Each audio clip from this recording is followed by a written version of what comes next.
কিভাবে আমি আমার সাধনাতে সামঞ্জস্য বজায় রাখতে পারি এবং বিভিন্ন পরিস্থিতি অনুযায়ী যাতে আমি যেন পিছিয়ে না পড়তে পারি, তার জন্য কি করা উচিত? Krishna is sending different circumstances. Is it good to learn how to adapt? তো কৃষ্ণ বিভিন্ন রকমের পরিস্থিতি প্রেরণ করছেন, পাঠিয়ে দিচ্ছেন। তো এটা হচ্ছে একটি ভালো পরিস্থিতি যখন আমরা তার সাথে মানিয়ে নেওয়া শিখবো।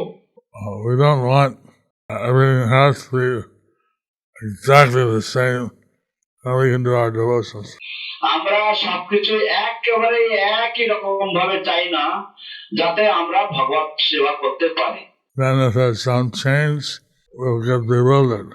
যখন কোন রকম পরিবর্তন বিরত হয়ে পড়ি, So we learn how to adapt our consistency to different time, place, and circumstances.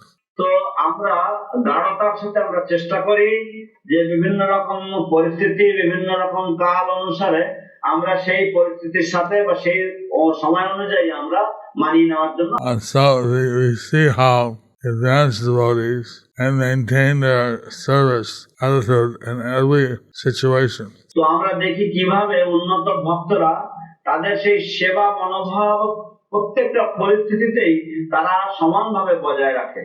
And this is the Kali Yuga, how there will always be some disturbance. যাই হোক, এটা হচ্ছে কলিযুগ, সুতরাং সবসময় কিছু না কিছু বিরক্তিকর পরিস্থিতি থাকবে, It's অসুবিধা হবে তো Kali Yuga. কিছু অসুবিধা তো হবেই কলিযুগে। So we should be determined to serve Krishna. কিন্তু আমাদের কৃষ্ণের সেবা করবার জন্য দৃঢ় মানসিকতা থাকা উচিত, To serve the spiritual master. Shri গুরুদেবের সেবা করার জন্য।